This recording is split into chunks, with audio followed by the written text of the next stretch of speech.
नमस्कार दोस्तों, स्वागत है आपका जीके लाइव पाठशाला में। उत्तर प्रदेश पुलिस एग्जाम के लिए एग्जामपुर का कैप्सूल सीरीज हम लोग कवर कर रहे थे। इसमें से बहुत सारे लेक्चर हो चुके हैं। लगभग पूरी बुक समाप्त हो चुकी है, जिसकी मैराथन क्लास भी आ चुकी है, जिसको आप लोगों ने बहुत प्यार दिया, बहुत अच्छे से देख भी रहे हैं। आज आपका जो है हिंदी का सेक्शन जो छूटा था, इसको कवर करेंगे संपूर्ण हिंदी। ध्यान दीजिएगा, संपूर्ण हिंदी आज इस लेक्चर में कवर हो जाएगा। आप लोग स्पीड को थोड़ा बढ़ा करके जो है दूना स्पीड में करके 2 से 3 बार इसको कवर कर लेंगे तो जो है 2 दिन क्योंकि एग्ज़ाम रह गया है तो इससे पहले सारा कवर करवाना ज़रूरी है, तो इसको ज़रूर कवर कर लीजिएगा और जो है यहाँ से आपके कई सारे क्वेश्चन सीधे तौर पर देखने को मिलेंगे। साथ ही साथ जो है घटना चक्र का जो है करंट अफेयर का जो सीरीज़ चल रही है, इसको भी कवर करना बहुत ज़रूरी है, क्योंकि घटना चक्र आप लोग जानते हैं करंट अफेयर के मामले में कितना इम्पोर्टेंट करता है। तो उसका 1 लेक्चर आ चुका है, 2 लेक्चर हो चुके हैं बेसिकली और जो है कुछ और रह चुका है, जैसे अंतर्राष्ट्रीय जो है परिदृश्य रह चुका है, उसको भी आज कवर करवा लिया जाएगा। तो सारा का सारा आज कवर कर लेंगे आज हम। तो जो लोग भी नए जुड़े हैं प्लीज़ वीडियो को लाइक करिएगा, चैनल को ज़रूर सब्सक्राइब कर लीजिएगा। इसका पीडीएफ देखिए, पीडीएफ के लिए टेलीग्राम ज्वाइन कर लीजिए, वहाँ आपको पीडीएफ मिल जाएगी। चलिए शुरुआत करते हैं हिंदी के पहले प्रश्न से। दिया गया है, उच्चारण स्थान के स्थान पर 6 ध्वनि कैसी ध्वनि है? तो जो है 6 आपका तालव्य है। नेक्स्ट क्वेश्चन है, अर्थ व्यक्त करने वाली सबसे छोटी इकाई कौन-सी है? तो शब्द होती है, शब्द सबसे छोटा इकाई है जो अर्थ बताता है। नेक्स्ट क्वेश्चन, अनुनासिक व्यंजन होते हैं तो वर्ग के पंचमाक्षर या जो पांचवा अक्षर जो होता है वह अनुनासिक होते हैं। अगला क्वेश्चन, मात्रा स्वर को कहते हैं तो मात्रा स्वर को जो है समरूप कहते हैं, जिसे जो है ग्रेफीम भी कहा जाता है, समरूप। अगला क्वेश्चन है, प्राचीन का विलोम शब्द क्या हो जाएगा? तो प्राचीन का विलोम जो है अर्वाचीन होता है। अगला क्वेश्चन, महाप्राण ध्वनियां हैं कौन कौन सी? तो ड और ध जो है महापाठ ध्वनियां होती हैं। सभी स्वर किस तरह के होते हैं?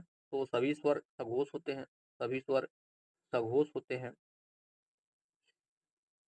आगे देखते हैं, री ध्वनि है, ऋषि वाला री जो है वह किस प्रकार की ध्वनि है? तो यह मूर्धन्य है, मूर्धन्य सही जवाब हो जाएगा।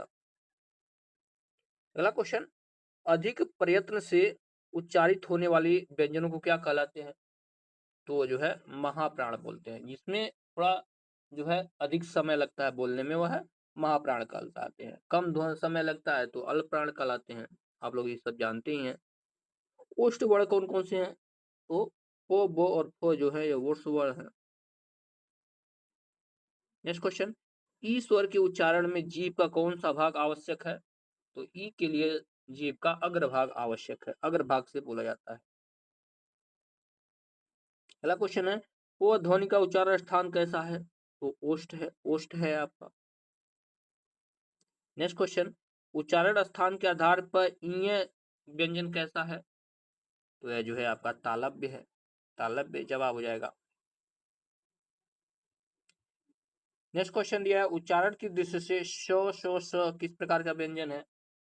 तो यह जो है उष्म व्यंजन है, उष्म व्यंजन, क्योंकि इसको बोलने से मुंह से गर्म हवा निकलती है तो उष्म व्यंजन के अंतर्गत आ जाते हैं।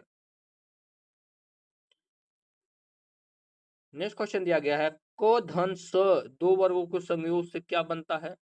तो छ बनता है, छ बनता है, संयुक्त व्यंजन का निर्माण होता है।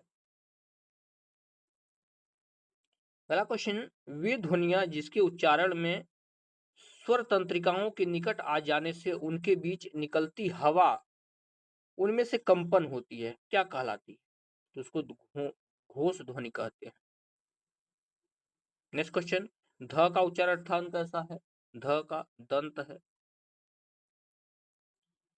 नेक्स्ट क्वेश्चन है, वे दो वर्ण जो अयोगवाह कहलाते हैं कौन कहलाते हैं? कई बार पूछा गया है अनुस्वार और अयोगवाह के बारे में। तो अंग और अह जो होते हैं यह अयोगवाह कहलाते हैं। अगला प्रश्न, अंतस्थ व्यंजन कौन कौन से हैं? तो य र ल व जो व्यंजन है वह अंतस्थ व्यंजन के अंतर्गत आते हैं। अगला क्वेश्चन, केंद्रीय हिंदी निदेशालय ने हिंदी की मानक वर्णमाला को मूलतः कितने स्वर और कितने व्यंजन ध्वनियों में स्थान दिया है? तो 11 स्वर और 35 व्यंजन होते हैं केंद्रीय हिंदी निदेशालय के अनुसार। अगला क्वेश्चन, उच्चारण स्थान की दृष्टि से अ और आ किस प्रकार के स्वर हैं?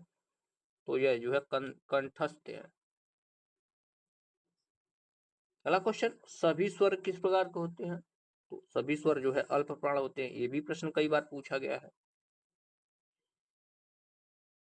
नेक्स्ट क्वेश्चन दिया गया है, भाषा की सार्थक लघुत्तम इकाई किसको माना जाता है? तो शब्द को माना जाता है भाषा की सार्थक लघुत्तम इकाई। नेक्स्ट क्वेश्चन, उनमें अच्छाई थी इसलिए उनका सब जगह आदर सत्कार होता था। इस वाक्य में वाक्य भेद है। तो जो है क्या है? संयुक्त वाक्य। देखिए वर्णमाला से सब जो है क्वेश्चन समाप्त होते हैं। अब वाक्य के आधार पर क्वेश्चन हम लोग देखते हैं। सरल वाक्य, संयुक्त वाक्य, मिश्र वाक्य उस तरह से आते हैं, तो इसको भी देखा जाए। नेक्स्ट क्वेश्चन, संदीप मुझसे कहता है कि मेरे घर आओ। इस वाक्य में कौन सा भेद है? तो यह जो है मिश्र वाक्य है। मिश्र वाक्य को अक्सर की से जोड़ा जाता है। अगला क्वेश्चन, यह निश्चित नहीं है कि वह कब आएगा। यह किस प्रकार का वाक्य है? देखिए वह कब आएगा, तो ये भी मिश्र वाक्य है। नेक्स्ट क्वेश्चन, यदि आप आज्ञा दे तो मैं जाऊं। यह कैसा वाक्य है? तो ये भी मिश्र वाक्य है। यदि आप आज्ञा दे तो मैं जाऊं, ये भी आपका मिश्र वाक्य का उदाहरण है। अगला क्वेश्चन, क्या उसने काम कर लिया? कैसा वाक्य है? तो आपको जानकारी नहीं, आप पूछ रहे हैं, तो यह संदेहवाचक है, संदेहवाचक वाक्य है। अगला क्वेश्चन, वह बालिका बहुत अच्छा काम करती है। इस वाक्य में उद्देश्य क्या है? तो वह बालिका उद्देश्य है। उद्देश्य और विधेय आप लोग जानते ही हैं। जिसके बारे में कुछ बात होती है या संज्ञा जो होता है वही आपका उद्देश्य होता है, बाकी के पार्ट जो है विधेय के अंतर्गत आते हैं। नेक्स्ट क्वेश्चन की तरफ बढ़ते हैं। दिया गया है, वह अच्छे स्कूल में पढ़ा है और वह स्कूल उसके घर के पास है। यह किस प्रकार का वाक्य? तो यह संयुक्त वाक्य है। संयुक्त, जो सरल वाक्यों को दो सरल वाक्यों को जोड़ा गया है तो संयुक्त वाक्य हो जाएगा। पहला क्वेश्चन, आजकल कोई भी किसी का भी काम करने को तैयार है। इस वाक्य में उद्देश्य क्या है? जवाब हो जाएगा आजकल कोई भी, यह उद्देश्य। नेक्स्ट क्वेश्चन, उसने कहा कि उसने कुछ भी उसे कुछ भी नहीं पता। इस वाक्य में संज्ञा उपवाक्य क्या है? जवाब हो जाएगा उसने कुछ भी नहीं पता। उसे कुछ भी नहीं पता, यह संज्ञा उपवाक्य। अगला क्वेश्चन, जैन साहित्य प्राकृतिक में लिखा गया है कि जैन साहित्य प्राकृतिक में लिखा गया है। यह किस प्रकार का वाक्य है? तो यह जो है शुद्ध वाक्य, शुद्ध वाक्य। घोड़ा तेज दौड़ रहा है। इस वाक्य में विधेय क्या है? तो आप लोग जानते हैं घोड़ा आपका जो है सब्जेक्ट हो जाएगा, बाकी के प्रेडिकेट होते हैं, तो तेज दौड़ रहा है, ये विधेय हो जाएगा। अगला क्वेश्चन, जहां तुम रहते हो मैं भी वहीं रहता। कोष्टक में दिए गए उपवाक का नाम बताइए। मैं भी वहां रहता हूं, तो क्या है? यह स्थानवाचक क्रिया विशेषण उपवाक है, क्योंकि स्थान बता रहा है ना, तो यह जो है स्थानवाचक क्रिया विशेषण। अगला क्वेश्चन, वाक्य का वह भाग जिसमें एक से अधिक पद मिलकर अर्थ देते हैं किंतु पूरा अर्थ नहीं देते, क्या कहलाते हैं? वह जो है पदबंध कहलाते हैं। पदबंध कहलाते हैं। देखिए आजकल पदबंध से भी क्वेश्चन बार बार आते हैं, तो उसको जो है टॉपिक को एक बार आप रिवीजन कर लीजिएगा। नेक्स्ट क्वेश्चन, मुझे तोड़ लेना वनमाली, उस पथ पर तुम देना फेंक। अर्थ की दृष्टि यह किस प्रकार का वाक्य है? तो कह रहा है कि मुझे तोड़ लेना, उसके पथ पर फेंक देना। तो क्या दे रहा है? आदेश दे रहा है ना, तो आदेशार्थक भेद के अंतर्गत आता है। नेक्स्ट क्वेश्चन, दीपक ने कहा कि वह कल नहीं आ सकता। इस वाक्य में संज्ञा उपवाक्य कौन सा है? दीपक ने कहा कि वह कल नहीं आ सकता। जवाब हो जाएगा वह कल नहीं आ सकता, यह जो है संज्ञा उपवाक्य है। वह कल नहीं आ सकता। अगला क्वेश्चन, मेरे पैर पर चोट लग गई और दर्द होने लगा। यह कैसा वाक्य है? मेरे पैर पर चोट लग गई और दर्द होने लगा, तो यह है संयुक्त वाक्य, संयुक्त वाक्य। अगला क्वेश्चन, वही इनाम पाएगा जो अच्छा कार्य करेगा। कोष्टक में दिए गए उपवाक्य का नाम क्या है? तो यह जो है विशेषण उपवाक्य है, विशेषण उपवाक्य। अगला क्वेश्चन है, वह संतुष्ट थे इसलिए उसने कभी शिकायत नहीं। यह किस प्रकार का वाक्य? वह संतुष्ट थे इसलिए उसने कभी शिकायत नहीं की। तो यह जो है संयुक्त वाक्य है, संयुक्त वाक्य। अगला क्वेश्चन, राम पढ़ रहा था परंतु रमेश सो रहा था। इस वाक्य में भेद कौन सा है? तो यह भी आपका संयुक्त वाक्य, संयुक्त वाक्य है। नेक्स्ट क्वेश्चन, मैंने आज घर की सफाई नहीं की। यह किस प्रकार का वाक्य है? मैंने आज घर की सफाई नहीं की। तो यह जो है निषेधवाचक वाक्य है, निषेधवाचक वाक्य। अगला क्वेश्चन, आपने क्या कहा तो मैंने नहीं सुना। वाक्य में अपेक्षित है, तो इसमें जो है एक अल्प विराम एक पूर्ण विराम होना चाहिए। उस आपने क्या कहा तो यहाँ पर अल्प विराम लगेगा, और मैंने नहीं सुना यहाँ पर वाक्य खत्म हो रहा है तो पूर्ण विराम लगेगा। अगला क्वेश्चन, छोटी हल्की गोल और किनारेदार थाली लाओ। इस वाक्य में अपेक्षित है, तो इसमें 3 अल्प विराम, एक योजक चिन्ह और एक पूर्ण विराम लगेगा। ठीक है ना, तो इसमें इतना लगेगा। अगला क्वेश्चन, जब तक परीक्षा का दिन नहीं आया था तब तक उसने एक अक्षर नहीं पढ़ा था। इसमें भेद कौन सा है? तो यह मिश्र वाक्य है, दो जो है सरल वाक्य को जोड़ा गया है, मिश्र वाक्य हो जाएगा। अगला क्वेश्चन, उसका काम बन जाए इसलिए वह किसी से सिफारिश करने के चक्कर में है। उसका काम बन जाए इसलिए वह किसी से सिफारिश करने के चक्कर में। इस वाक्य में भेद क्या है? ये आपका संयुक्त वाक्य है। नेक्स्ट क्वेश्चन है, तुम अगर अपना काम जल्दी पूरा कर लो तो हम घूमने जा सकते हैं। यह किस प्रकार का वाक्य है? ये भी आपका मिश्र वाक्य है। दिन ढल गया और अंधेरा बढ़ने लगा। यह किस प्रकार का वाक्य है? तो यह संयुक्त वाक्य है, संयुक्त वाक्य। दीपक का घर उधर है, तो संकेत कर रहा है ना, उधर है उंगली दिखा के, तो यह संकेत वाचक वाक्य है। अगला क्वेश्चन, वही बच्चा सफल होता है जो मेहनती होता है। इस वाक्य में विशेषण उपवाक्य क्या है? तो जो जो विशेषता है ना, जो मेहनत करता है वही सफल होता है, तो जो मेहनती होता है ये विशेषण उपवाक्य है। Next question, doctor Rajendra Prasad Bharat के प्रथम राष्ट्रपति थे। इस वाक्य में वाक्य भेद कैसा है? वह जो है विधानवाचक वाक्य, विधानवाचक वाक्य। अगला क्वेश्चन, बाहर अगर बारिश हो रही है तो छाता लेकर जाना। कैसी वाक्य है? मिश्र वाक्य है। नेक्स्ट क्वेश्चन, जब तुम 10वीं कक्षा अच्छे अंकों से पास हो जाओगे तब तुम्हें कॉलेज में दाखिला मिल जाएगा। यह कैसा वाक्य है? तो ये जो है ये भी आपका मिश्र वाक्य का उदाहरण है, मिश्र वाक्य है।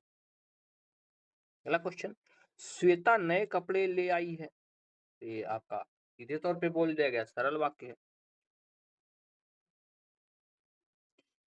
आगे बढ़ते हैं अगले प्रश्न की तरफ। दिया गया है उद्यमी शब्द का विलोम क्या होगा? तो उद्यमी का विलोम आलसी होगा। विलोम शब्द पर हम लोग आ गए हैं। नेक्स्ट क्वेश्चन, उन्मूलन शब्द का विलोम तो रोपण होता है। अगला है आपका महाधरता का विलोम क्या होगा? तो जो है अल्पधरता होगा। अपकीर्ति शब्द का विलोम क्या होगा? तो अपकीर्ति का सुकीर्ति होता है। अभिवार का विपरीतार्थक शब्द क्या होगा? तो अभिवार का विलोम तिरोभाव होता है। ध्यान दीजिएगा, प्रश्न कई बार पूछा गया है। अगला है आपका स्वधर्म शब्द का विलोम। तो स्वधर्म का आपका परधर्म होगा।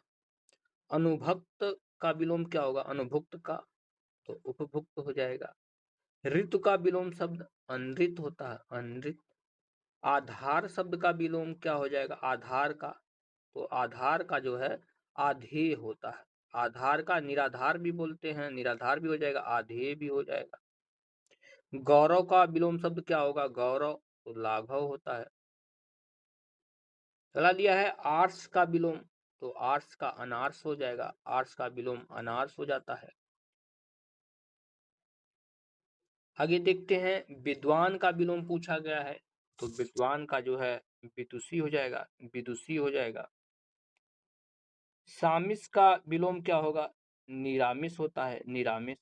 समीकरण का विलोम विषमीकरण होता है, विषमी। उपत्यका का विलोम अधित्यका होता है, उपत्यका दो पर्वतों के बीच को भूमि को उपत्यका बोलते हैं। कई बार यह प्रश्न सीधे तौर पर पूछा गया है कि उपत्यका किसको बोलते हैं, तो उसका विलोम जो है अधित्यका होता है। आगे देखते हैं, पाश्चात्य का विलोम शब्द क्या होगा? तो हो जाएगा पौर्वात्य, पौर्वात्य होगा। आचार का विलोम अनाचार हो जाएगा, अनाचार। आवरण शब्द का विलोम अनावरण होता है। स्वप्न का विलोम जागरण हो जाएगा, जागरण। आर्द्र दिया गया है, इसका विलोम पूछा गया है, तो शुष्क हो जाएगा, शुष्क हो जाएगा। परुष का विलोम कोमल होता है, यहाँ परुष की जगह पौरुष होना चाहिए, तो कोमल हो जाता है, परुष भी हो सकता है। कुटिल का विलोम ऋजु होता है, कई बार ये भी पूछा गया है, कुटिल का विलोम ऋजु होता है। आह्वान का विलोम विसर्जन होता है, विसर्जन। प्राचीन का विलोम जो है पूछा गया है, तो अर्वाचीन हो जाएगा। अनभिज्ञ का विलोम शब्द पूछा गया है, तो अभिज्ञ होगा, सिर्फ भिज्ञ न लगाइए, ध्यान दीजिएगा, अनभिज्ञ का अभिज्ञ होता है। नेक्स्ट क्वेश्चन, कृतज्ञ का विलोम कृतघ्न हो जाएगा, कृतज्ञ का विलोम उकार को मानने वाला, उकार को न मानने वाला। अंतरंग का विलोम पूछा गया है, तो अंतरंग का विलोम बहिरंग हो जाएगा। अथ का विलोम पूछा गया है, तो अथ का विलोम जो है इति हो जाता है, इति। नेक्स्ट क्वेश्चन, सुषुप्ति का विलोम क्या हो जाएगा? तो जागृत हो जाता है, सुषुप्ति का विलोम जागृत हो जाएगा। गणतंत्रता, गणतंत्र का विलोम पूछा गया है, तो इसका विलोम राजतंत्र हो जाता है, राजतंत्र। खादि, खादि शब्द का सही अर्थ, वाक्यांश के लिए इस शब्द से जुड़े प्रश्न आ रहे हैं। यह है खादी और खादी शब्द का सही अर्थ, एक तरफ खादी दिया है, दूसरी तरफ खादी दिया है। तो खादी का मतलब होता है कवच और खादी का मतलब होता है कटीला। दूसरा है, अजीर शब्द का अर्थ पूछा गया है, अजीर का, तो इसका अर्थ जो है आंगन होता है, आंगन। आपत्ति का अर्थ क्या होता है? तो आप तो जानते हैं, ऐतराज होता है, ऐतराज। पतवार का पर्यायवाची पूछा गया, पतवार, तो कर्ण होता है। सूर्य का पर्यायवाची अर्क होता है, अर्क। नदी का पर्यायवाची कुलंकषा होता है, कुलंकषा। देखिए, इस तरह से प्रश्न जो बनाए गए हैं, इसमें जो है एक साथ 5-5, 4-4 देना चाहिए था, फिर भी आप बुक में जिस तरह से दिया गया हम उसी तरह से बता रहे हैं। शब्द युग में पौष और पोत का सही अर्थ है, पौत्र और पोत का सही अर्थ है, तो पौत्र मतलब होता है पोता और पोत मतलब जहाज होता है, ध्यान दीजिएगा। आराधना का एक आर्थी शब्द क्या हो जाएगा? तो जो है तपस्या हो जाएगा, तपस्या। अघ और अघ, एक तरफ अघ दिया है, एक तरफ अघ दिया है, इसका सही युग में बताना है अर्थ। तो अघ मतलब होता है आपका पर्वत, और अघ मतलब होता है पाप, अधर्मी, अधर्मी, इस तरह से दिया जाता है ना, अघ, तो पाप होता है। जिसे कभी बुढ़ापा न आए, एक आर्थी शब्द क्या है? अजर हो जाता है, जो कभी मरे न अमर होता है, तभी जो हनुमान जी को अजर अमर बोलते हैं, क्योंकि वह न बूढ़े होते थे न बढ़ते थे, तो जो कभी बूढ़ा न उसको अजर बोलते हैं, जो कभी मरे न उसको अमर बोलते हैं। करकट का विलोम, करकट का सही अर्थ क्या हो जाएगा? एक तरफ करकट दिया है, एक तरफ करकट दिया है, तो करकट मतलब होता है कूड़ा और करकट मतलब होता है केकड़ा। यह जो है तत्सम शब्द है केकड़ा का, अभी तत्सम सद्भव भी आएगा। अब्ज का अर्थ होता है कमल, अर्थ का अर्थ होता है वर्ष। साखी शब्द का अर्थ क्या है? तो साक्षी हो जाएगा। कल्लोलिनी का अर्थ क्या है? नदी का जो है पर्यायवाची कल्लोलिनी भी होता है। अगले क्वेश्चन पर आते हैं, वायु सखा का पर्यायवाची क्या है? तो अग्नि है वायु सखा, क्योंकि वायु के साथ ही अग्नि चलती है, तो इस तरह से रिलेट कर सकते हैं वायु सखा। पृथ्वी का पर्यायवाची पूछा गया है, तो भूप, भूमि, धरा, विषंभरा, ये सब पृथ्वी का होता है। पर्वत का पूछा गया है, भूधर होता है, भूधर पहाड़ पर्वत ये सब होता है। इंद्र का पर्यायवाची पूछा गया सुरपति होता है, इंद्र का पर्यायवाची सुरपति होता है। और जो है धर्व इनको भी बोलते हैं, मध्वा भी बोला जाता है, पुरंदर भी इनको कहा जाता है। तो इंद्र के कई सारे पर्यायवाची हैं, ध्यान दीजिएगा। स्त्री शब्द का पर्यायवाची पूछा गया तो रमणी होता है। अमृत का पर्यायवाची सुधा होता है। कपड़ा का पर्यायवाची पूछा गया है तो वसन होता है, पट होता है, चीर होता है, सब होता है। पुष्प का पर्यायवाची सुमन होता है। अग्नि का पर्यायवाची अनल होता है, अनल। सौदामिनी का पर्यायवाची पूछा गया है क्षण प्रभा होता है। मोक्ष का पर्यायवाची निर्वाण होता है, निर्वाण। आगे देखते हैं, दिया गया पेड़ पर बहुत सारे पक्षी बैठे हैं। इस वाक्य में विशेषण का भेद पूछा गया है बहुत में। तो बहुत दिया है ना, निश्चित संख्या नहीं है, तो यह जो है अनिश्चित संख्यावाचक विशेषण है। आगे बढ़ते हैं, रुपेश ही प्रथम आएगा क्योंकि बहुत मेहनती है। पुस्तक में दिए गए शब्द का उपवाक्य क्या होगा? तो बहुत मेहनती है क्या है, ये रुपेश की विशेषता बता रहा है ना कि बहुत मेहनती है, तो विशेषण उपवाक्य हो जाएगा।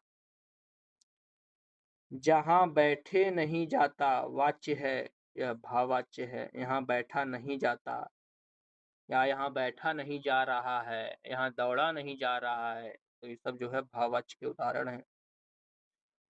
मुझसे इतना कष्ट नहीं सहा जाता, यह किस प्रकार का है? तो ये भी वही है, भाववाच्य अक्सर जो है निगेटिव में ही होते हैं, तो ये भाववाच्य का उदाहरण है। आगे देखते हैं, दिया गया है क्वेश्चन आपका, वाच्य के कितने प्रकार होते हैं? तो 3 प्रकार होते हैं, आप लोग पढ़े हैं, वाच्य, भाववाच्य। पहला क्वेश्चन, क्रिया के मूल को क्या कहते हैं? तो क्रिया के मूल रूप को धातु कहा जाता है। नेक्स्ट क्वेश्चन, हम कुली से बोझ उठवाते हैं। इस वाक्य में क्रिया है तो उठवाना, यह जो है क्या है? प्रेरणार्थक क्रिया है। किसी से कोई काम करने के लिए प्रेरित करवाना प्रेरणार्थक क्रिया के अंतर्गत यह आता है। अगला क्वेश्चन है, चह फिर प्रथम आया। इस वाक्य में सर्वनाम विशेषण क्या है? तो किसी का नाम दे दिया है ना, तो यह निश्चयवाचक है। अगला क्वेश्चन, मैं ताजा फल लाया हूँ। इस वाक्य में विशेषण भेद क्या है? तो फल का क्या है? गुण है कि वह ताजा है, तो गुणवाचक विशेषण हो जाएगा। बादल गरज रहे हैं और वर्षा हो रही है, यह किस प्रकार का वाक्य है? संयुक्त वाक्य है, क्योंकि बादल गरज रहे हैं और वर्षा हो रही है, दो सरल वाक्य जोड़े गए हैं। नेक्स्ट क्वेश्चन, योग करके वह टहलने जाएगी। इस वाक्य में क्रिया का भेद क्या है? तो यह पूर्वकालिक क्रिया, क्योंकि योग करना समाप्त हो गया है, एक क्रिया पूरी हो गई है और उसके बाद दूसरी क्रिया प्रारंभ हो रही है, तो यह पूर्वकालिक क्रिया हो जाएगी। वह पढ़ता तो पास हो जाता है, कौन सा काल है? तो हेतु हेतु मद भूतकाल है। वह पढ़ता तो वह पास हो जाता, वह दौड़ता तो वह प्रथम आता, वह खाता तो मोटा हो जाता। इस तरह से जो भी शब्द आए वह जो है हेतु हेतु मद में आते हैं। नेक्स्ट क्वेश्चन, अविकारी शब्द माने जाते हैं तो अव्यय को, जिनका व्यय न हो, अव्यय हो, यानी जिनको तोड़ने पर कोई अर्थ न निकालें, वो अव्यय कहलाते हैं। नेक्स्ट क्वेश्चन, जिस संज्ञा शब्द को व्यक्ति या वस्तु के गुण या धर्म का बोध होता है उसे क्या कहते हैं? उसे भाववाचक संज्ञा कहते हैं।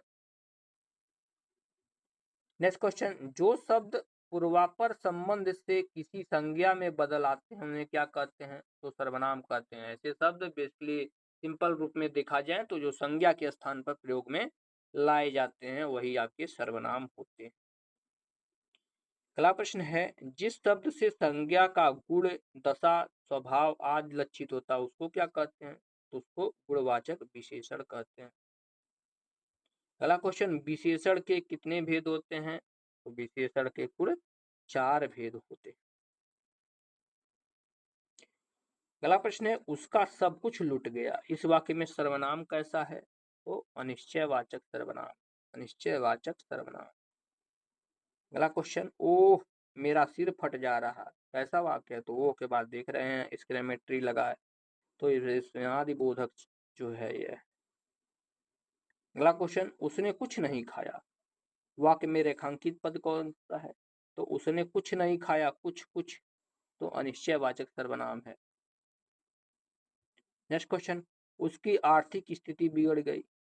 इस वाक्य में विशेषण पद है तो आर्थिक हो जाएगा, क्योंकि स्थिति कैसी बिगड़ रही है, आर्थिक स्थिति बिगड़ जा रही है।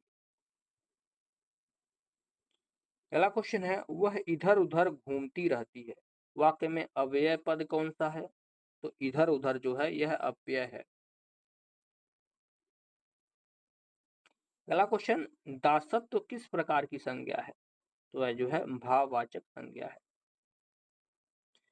सब पेड़ में सब विशेषण है, तो सब कैसा विशेषण है? तो अनिश्चयवाचक, अनिश्चय संख्यावाचक विशेषण, क्योंकि सब दिया है, संख्या निश्चित नहीं न किया है 2 4 5 6, तो यह जो है सब यानी अनिश्चय है, संख्यावाची है लेकिन अनिश्चय। विधेय के अंतर्गत क्या आता है?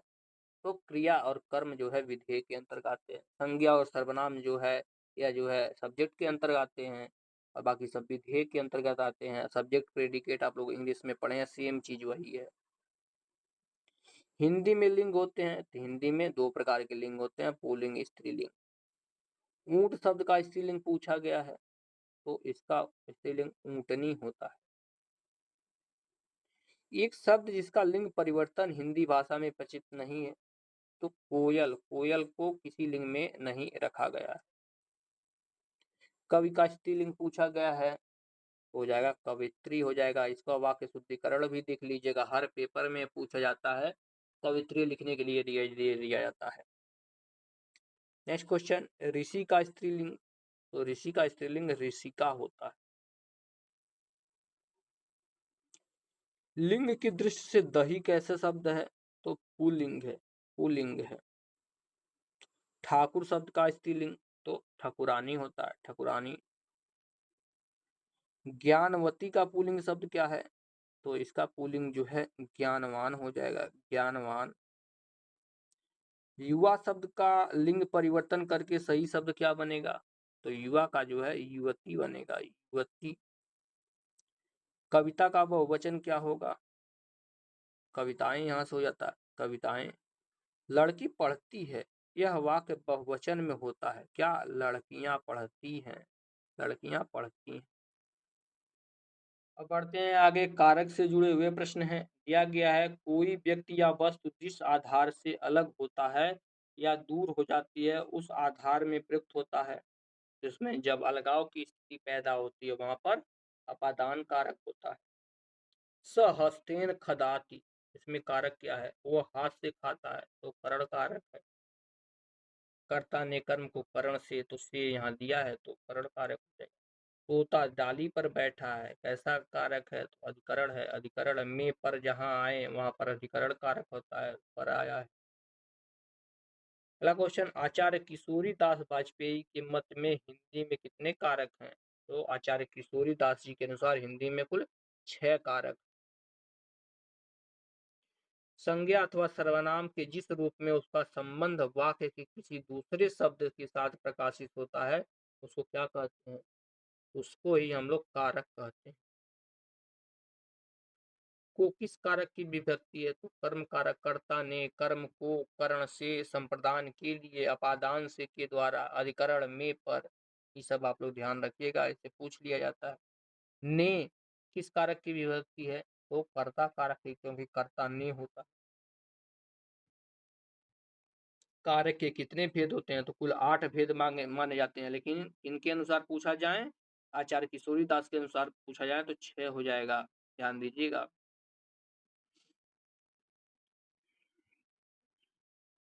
अगला क्वेश्चन है आपका, उसने अच्छे तो आप हैं, उससे अच्छे तो आप हैं, इसमें कौन सा कारक है?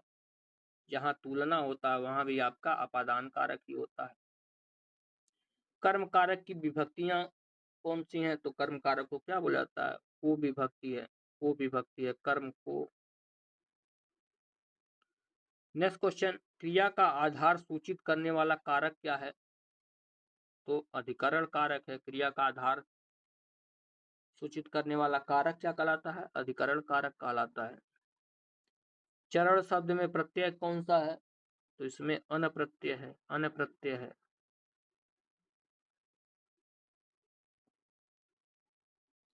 नेक्स्ट क्वेश्चन, फुर्तीला शब्द में प्रत्यय है, ईला प्रत्यय है। उपसर्ग प्रत्यय से जुड़े हुए प्रश्न आ गए हैं। निर्विकार शब्द में उपसर्ग कैसा है? तो निर उपसर्ग है, निर उपसर्ग। नेक्स्ट है नेपाली में प्रत्यय पूछा गया है, तो उसमें ई प्रत्यय है। अवघट में उपसर्ग पूछा गया है, औ उपसर्ग है, औधन घट।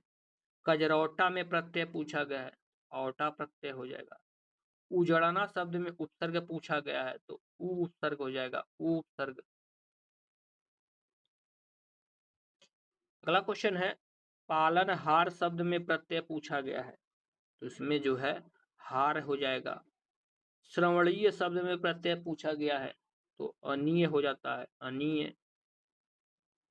बिछौना शब्द में मूल शब्द कौन सा है और प्रत्यय कौन सा है? तो बिछाना जो है मूल शब्द हो जाएगा और औना जो है आपका प्रत्यय हो जाएगा। पांडव शब्द में प्रत्यय पूछा गया है, कृत प्रत्यय है या तद्धित प्रत्यय है? तो इसमें क्या है? तद्धित प्रत्यय है। नेक्स्ट क्वेश्चन दिया गया है तल्लीन शब्द में सही उपसर्ग विच्छेद होगा, तो ततधन लीन होता है, ततधन लीन। उच्चारण के शब्द में उपसर्ग है, तो उच्चारण में उत उपसर्ग है। अनंग शब्द में उपसर्ग पूछा गया, तो अन उपसर्ग हो जाएगा। अगला क्वेश्चन दिया गया है प्रत्यय उत्पन्न शब्द में प्रत्युक्त उपसर्ग है, तो प्रति हो जाएगा, प्रतिधन उन्मत्त, तो यहाँ से प्रति हो जाएगा। कृपालु शब्द में लगा है कृत प्रत्यय या तथित प्रत्यय, तो इसमें जो है तथित प्रत्यय है। उस शब्दांश को क्या कहते हैं जो किसी शब्द से पूर्व लगकर उस शब्द का अर्थ बदल देता है? तो आप लोग जानते हैं उपसर्ग पहले लगता है, कहीं प्रत्यय की बात किया जाए, पूछा जाए कि उसको क्या बोलते हैं जो शब्द के अंत में लगकर उसका अर्थ परिवर्तन करता है, तो उसको प्रत्यय बोलते हैं।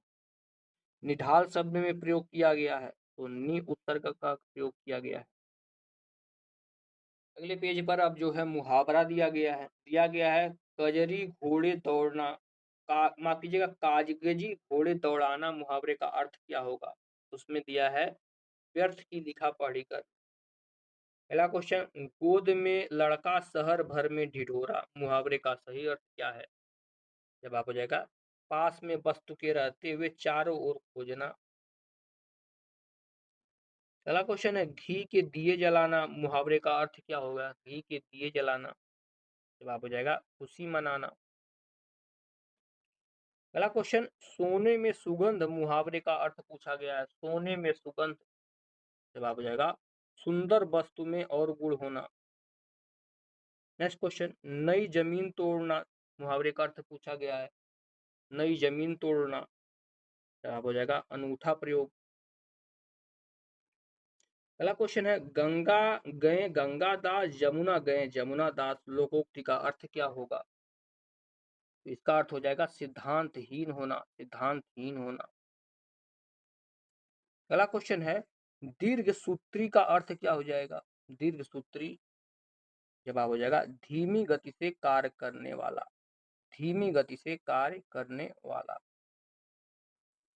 अगला क्वेश्चन आंख फेरना मुहावरे का अर्थ क्या होगा? आंख फेरना, इसका जवाब हो जाएगा पहले जैसा प्रेम न रखना, पहले जैसा प्रेम न रखना।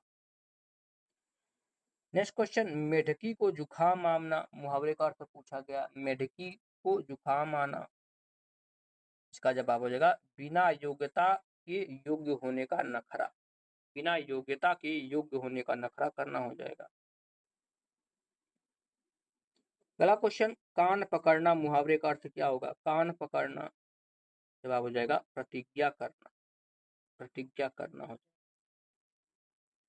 नाक रगड़ना मुहावरे का अर्थ पूछा गया अगले क्वेश्चन में, इसका जवाब होता है माफी मांगना। अगला क्वेश्चन है सिर मढ़ना मुहावरे का अर्थ पूछा गया है, जवाब है जबरदस्ती आरोप लगाना। बात बताना मुहावरे का अर्थ है, जवाब हो जाएगा बहाना करना, बहाना करना। मतैक्य में संधि पूछा गया है, अब यहाँ से संधि से जुड़े प्रश्न है। मतैक्य में यहाँ पर जो है वृद्धि संधि हो जाएगा। निश्चय शब्द में कौन सी संधि है? विसर्ग संधि यहाँ पर हो जाती है। यशोदा शब्द में कौन सी संधि है? यशः धंधा होता है, तो यहाँ पर विसर्ग हो जाएगा। गुरवे शब्द का संधि विच्छेद पूछा गया, गुरवे, तो गुरु धन ए हो जाता है। अगला क्वेश्चन, तत् धन टीका का संधि क्या हो जाएगा? तो तट्टिका होता है। धर्म धन अर्थ का संधि क्या होगा? हो जाएगा धर्मार्थ। उच्छिष्ट का सही संधि विच्छेद क्या होगा? तो हो जाएगा उत धन शिष्ट होता है, उत धन शिष्ट। अगला क्वेश्चन है, उद्धरण का संधि विच्छेद क्या होगा? उद्धरण, जवाब हो जाएगा उत धन हरण होता है। अगला क्वेश्चन है, दो निकटवर्ती वर्णों के परस्पर मेल से जो परिवर्तन होता है उसे क्या कहते हैं? तो उसको ही संधि कहा जाता है। अगला क्वेश्चन, जब संधि करते समय विसर्ग के बाद या स्वर व्यंजन के वर्ण आने से जो विकार उत्पन्न होता है उसको क्या बोलते हैं? तो उसको विसर्ग संधि बोलते हैं। अगला क्वेश्चन, सुधन सुप्त का संधि क्या हो जाएगा? तो सुषुप्त हो जाता है। देखिए पेटफरवस्त यहाँ हो जाता है। हरीश का संधि विच्छेद क्या हो जाएगा? तो हरिधन ईश होता है, हरीश। यद्यपि का संधि विच्छेद पूछा गया है तो हो जाएगा यदि धन अप होता है। अछूतोद्धार, अछूतोद्धार का संधि विच्छेद पूछा गया है, हो जाएगा अछूत धन उद्धार हो जाता है, अछूत धन उद्धार। स्वर संधि में भेद होते हैं, कितने भेद होते हैं? तो स्वर संधि में कुल 5 भेद होते हैं।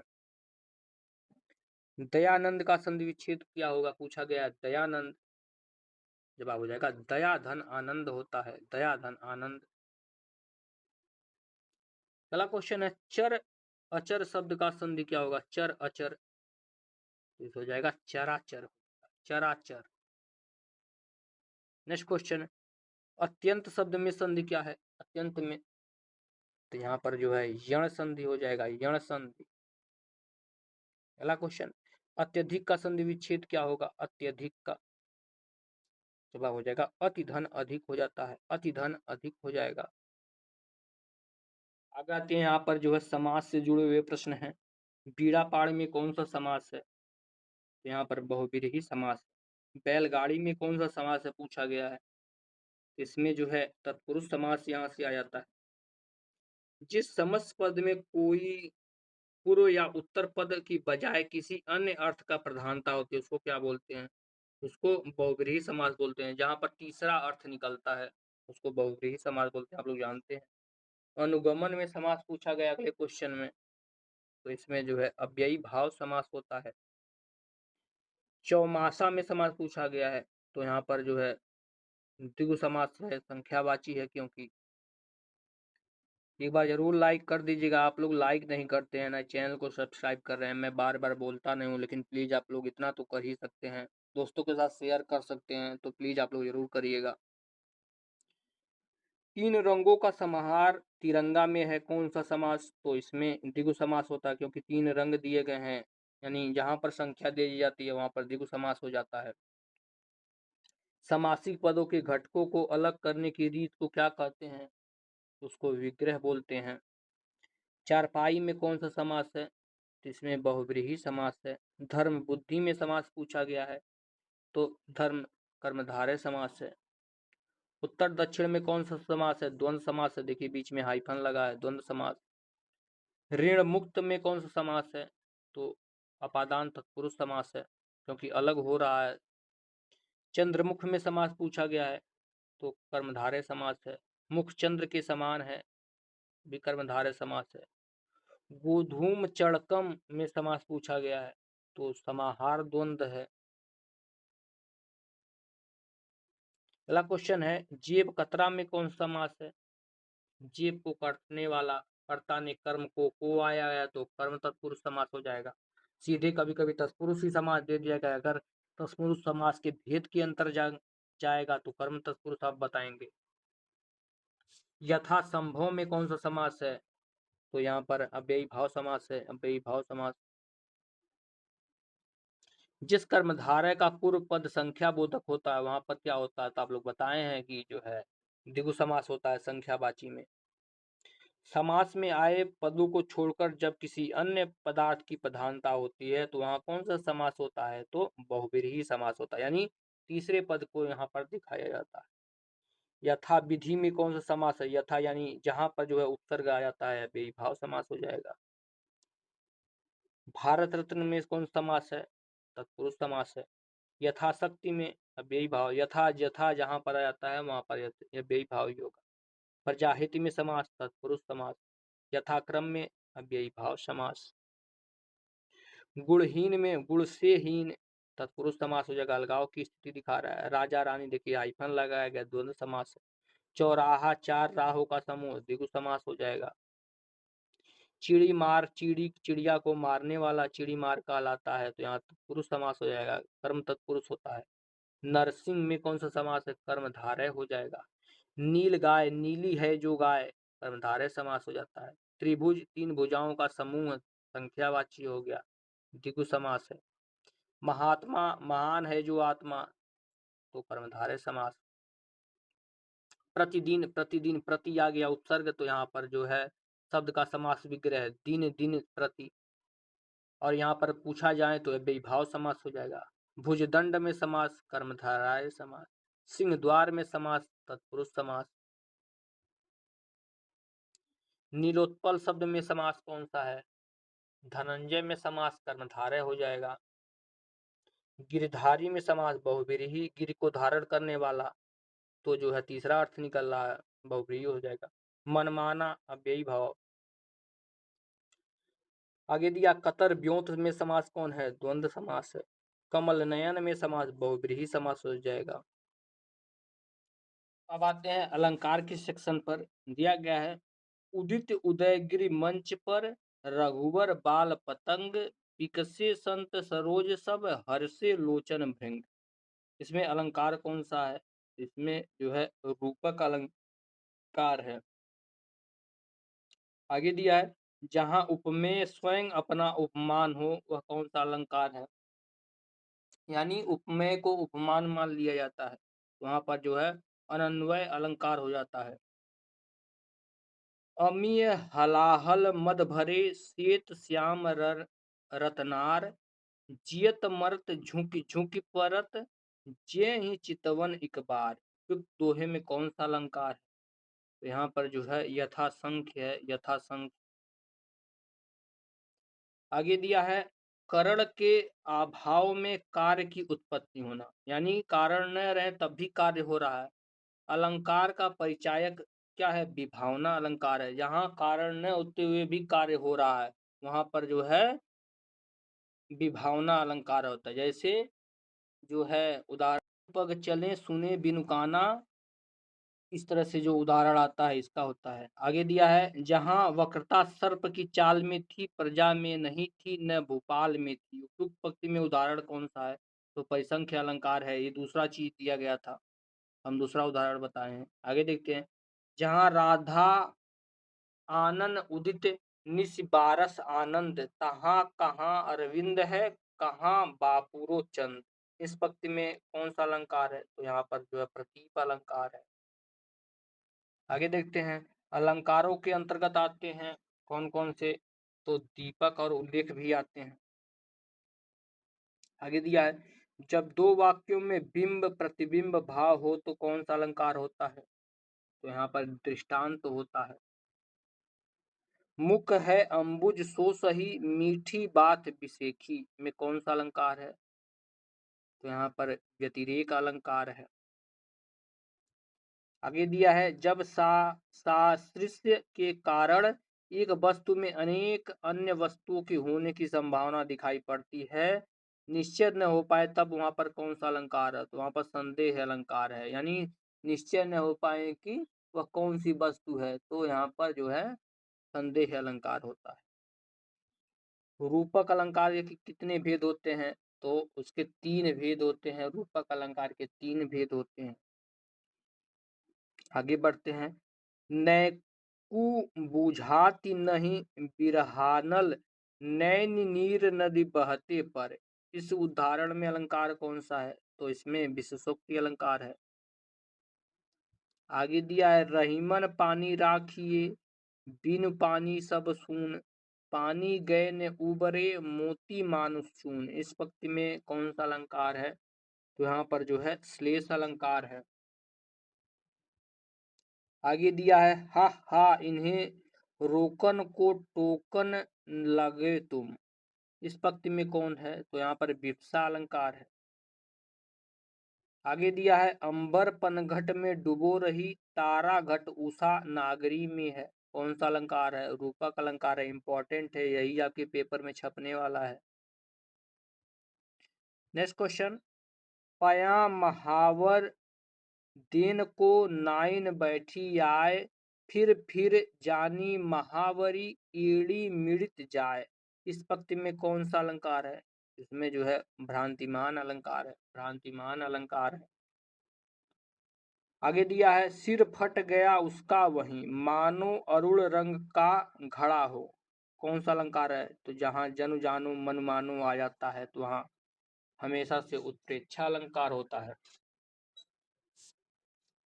आगे बढ़ते हैं, दिया गया है ले चल साथ मैं तुझे कनक ज्यों भिक्षुक लेक स्वर्ण झनक। इस पंक्ति में कौन सा अलंकार है? इसमें उत्प्रेक्षा अलंकार है। ज्यों देखो यहाँ पर दिया गया है। नेक्स्ट क्वेश्चन, आगे नदियां पड़ी अपार घोड़ा कैसे उतरे पार। राणा ने सोचा इस पार तब तक घोड़ा था उस पार। तो इसमें जो है अतिशयोक्ति अलंकार है, क्योंकि जो है बढ़ा चढ़ा के कहा गया है। राणा प्रताप के घोड़े के बारे में वर्णन मिलता है कि राणा प्रताप इधर सोच रहे थे कैसे उस पार जाए नदी के, तब तक चेतक कूद के उस पार चला गया अपने आप ही। तो यहाँ पर जो है बात को बढ़ा चढ़ा के कहा गया तो अतिशयोक्ति अलंकार हो गया। अगला क्वेश्चन, जहां एक शब्द का भिन्न भिन्न अर्थों में प्रयोग होता है वहां कौन सा अलंकार होता है? तो यहाँ पर जो है यमक अलंकार होता है, जैसे कनक कनकते सौ गुनी।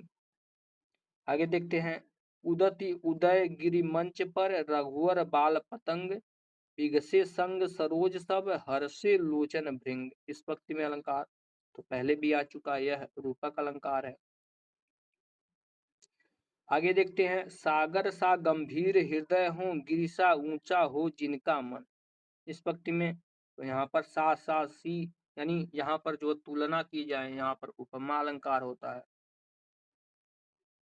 आगे देखते हैं, उपमा के अंगों को उलट फिर करने से अर्थात उपमेय को उपमान के समान न कहकर उलट कर उपमान को ही उपमेय कहा जाता है। वहां कौन सा अलंकार? प्रतीप अलंकार। कहने की बात है कि जहां उपमेय को उपमान मान लिया जाता है और उपमान को उपमेय बोल दिया जाता है, वहां कौन सा अलंकार होता है? तो वहां पर जो है प्रतीप अलंकार होता है। सीधे तौर पर यह फार्मूला पूछेगा आपसे। अगला क्वेश्चन, सीता के पैर कमल समान है हरिपद कमल कोमल कमल से। इस पंक्ति में कौन सा? तो उपमा अलंकार है, क्योंकि सीता के पैर को कमल के समान बताया गया है तो यहाँ पर उपमा अलंकार हो जाएगा। पानी पी लें 1 मिनट।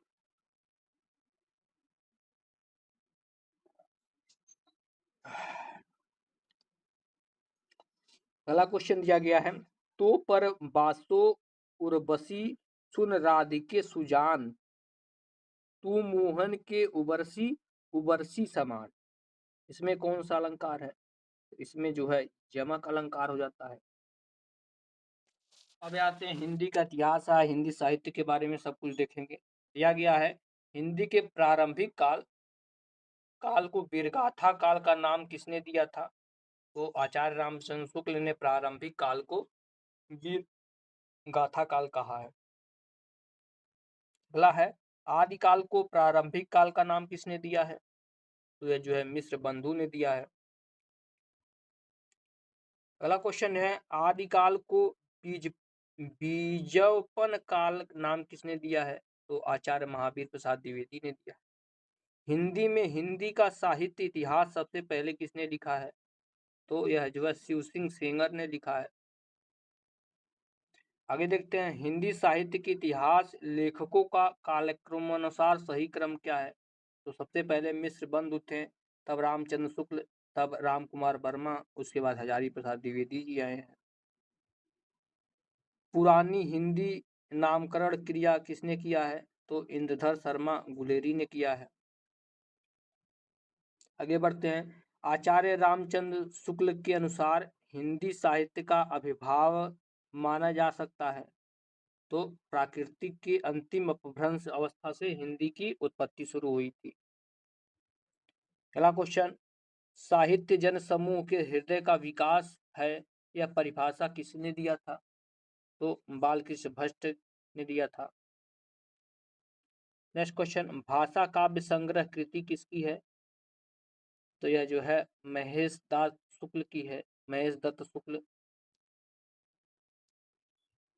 आगे देखते हैं, हिंदी साहित्य का अतीश के लेखक कौन है? तो यह जो है विश्वनाथ प्रसाद मिश्र हैं, विश्वनाथ प्रसाद मिश्र। नेक्स्ट क्वेश्चन, वह लेखक जिसने इतिहास ग्रंथ में सर्वप्रथम हिंदी साहित्य का काल विभाजन मिलता है? तो जॉर्ज गर्सियन से मिलता है। अगला क्वेश्चन, वह रचना जिसे मूलतः हिंदी शब्द सागर की भूमिका में के रूप में लिखा गया है, किंतु बाद में उसे स्वतंत्र ग्रंथ भी बना दिया, तो कौन सी है? तो यह रामचंद्र शुक्ल की कृति हिंदी साहित्य का इतिहास है।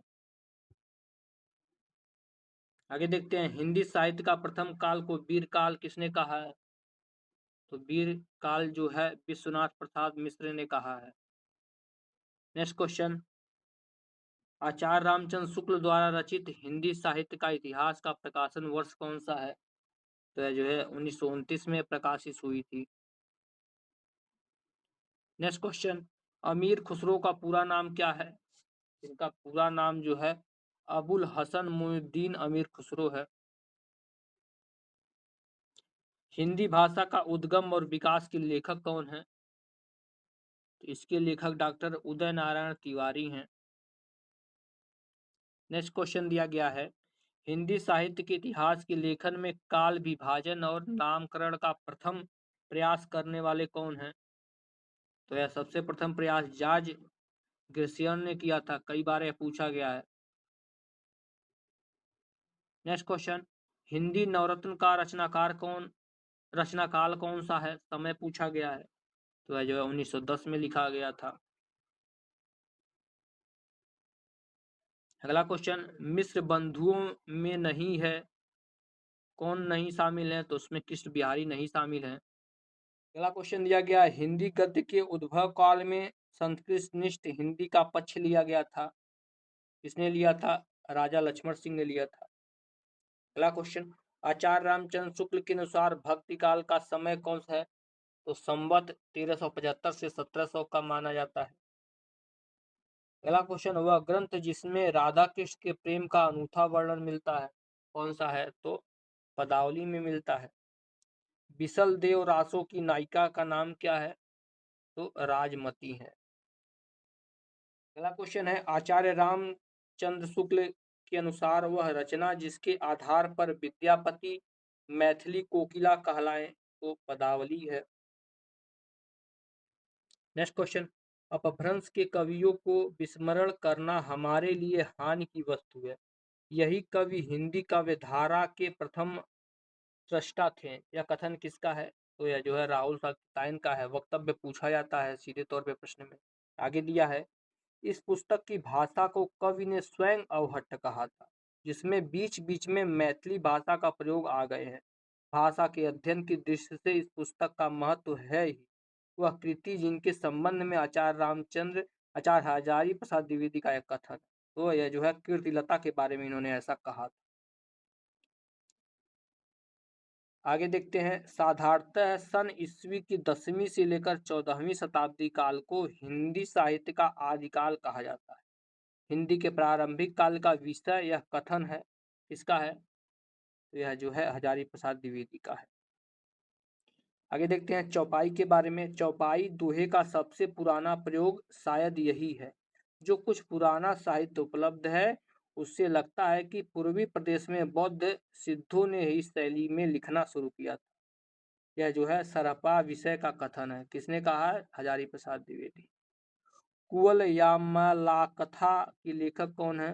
वो दोतरी सूरी है। आगे देखते हैं, पुष्प या पुंड को हिंदी का प्रथम कवि कौन है? तो आलोचक ने माना यह शिव सिंह सेंगर है। रत्नाकर जोपन कथा पुस्तक का संबंध किससे है? वज्रयानी सिद्ध से है।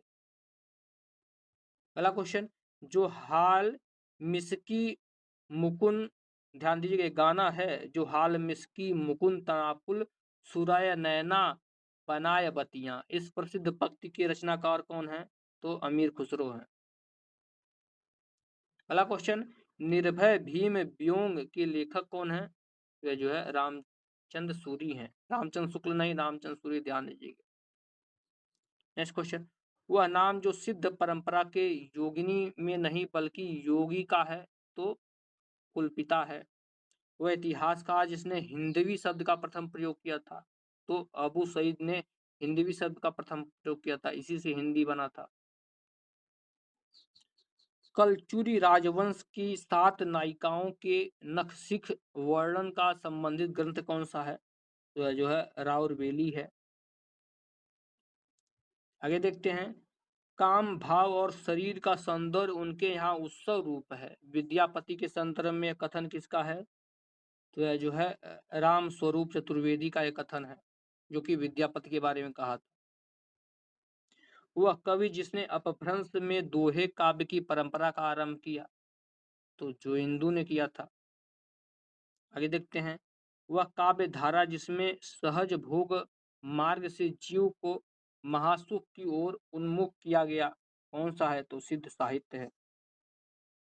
आगे देखते हैं, रामचंद्र शुक्ल के अनुसार चंद बरदाई हैं, तो हिंदी का प्रथम कवि माने जाते हैं और व्याकरण में पारंगत थे। नेक्स्ट क्वेश्चन, चंदन बालरास की रचयिता कौन है? असागु है।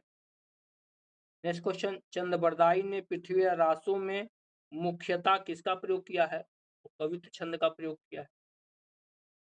विद्यापति ने अपना ग्रंथ पदावली लिखा है, मैथिली भाषा में लिखा है। ओम चरऊ का वर्णन किस है? राम। अमीर खुसरो की पहेलियां और मुकरियां हैं, खड़ी बोली भाषा में है। आगे देखते हैं, नागरी प्रचारणी सभा के प्रकाशित पृथ्वीराज रासो के संस्करण को प्रामाणिक मानने वाले विद्वान कौन है? वह जो है कर्नल टोंग ने प्रमाणित माना है। अगला क्वेश्चन, जैन साहित्य काव्य धारा का ग्रंथ है, तो भटेश्वर बाहुबली रास है, भटेश्वर बाहुबली रास।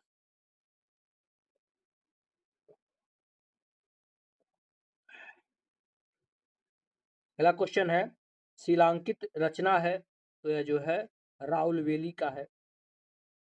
नेक्स्ट क्वेश्चन, तरहर चैत के लेखक कौन है? तो पुष्पदत्त हैं।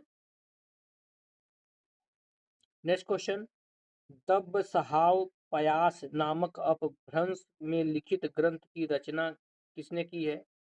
वह जो है देवसेन ने। खंड काव्य है, संदेश रासक जो है यह खंड काव्य है। अलवार संतों की संख्या मानी जाती है, तो अलवार संतों की संख्या 12 है। अलवार और न्यार संतों के बारे में आप लोग जरूर देखिएगा, यहाँ से प्रश्न आता रहता है। कैमास वध ग्रंथ की प्रमुख घटना है, तो यह पृथ्वीराज रासो की है। अपभ्रंश भाषा में लिखित रामचरित्र है, तो पोएम चिरऊ है। पृथ्वीराज रासो की भाषा कैसी है? तो डिंगल है इसकी भाषा, डिंगल। आगे देखते हैं, अपभ्रंश के प्रभाव से मुक्त हिंदी की रचना मानी जाती है,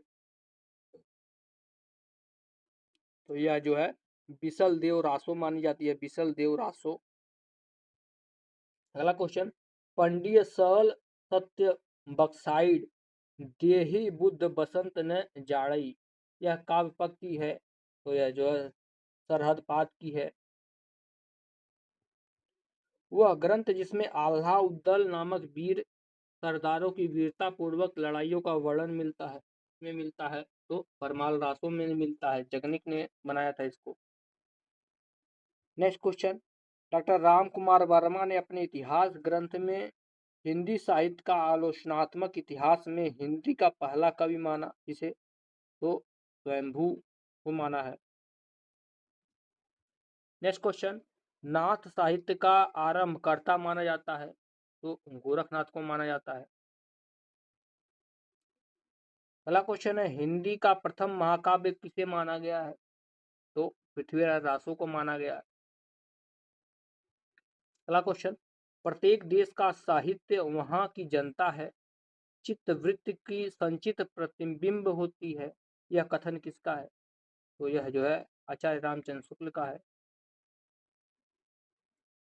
नेक्स्ट क्वेश्चन दिया गया है, गोरी सोवे सेज पर मुख पर डारे केस, इस पंक्ति के रचयिता कौन है? तो अमीर खुसरो द्वारा रचित है यह। नेक्स्ट क्वेश्चन, आदिकाल के कवि जिसने खड़ी बोली की रचना की है? तो अमीर खुसरो ने किया है। विद्यापति के दरबारी कवि थे, किसके दरबारी कवि विद्यापति थे? तो कीर्ति सिंह के थे। सिद्धों तथा नाथों की सूची में उभयनिष्ठ कौन है? तो यहाँ पर सरहपाद आ जाते हैं। आलाखंड नाम से प्रसिद्ध रचना कौन है? तो परमाल रासो है, परमाल रासो। पृथ्वीराज चौहान के दरबारी कवि कौन थे? तो ये आपके चंद बरदाई थे। तो यहाँ से देखिए हिंदी पूरा का पूरा समाप्त हो जाता है। बजट के बारे में अगले लेक्चर में हम लोग देख लेंगे। अगर वीडियो पसंद आई हो तो वीडियो को लाइक करिएगा, चैनल को आप लोग जरूर सब्सक्राइब कीजिएगा। मिलते हैं नेक्स्ट लेक्चर में, तब तक के लिए धन्यवाद।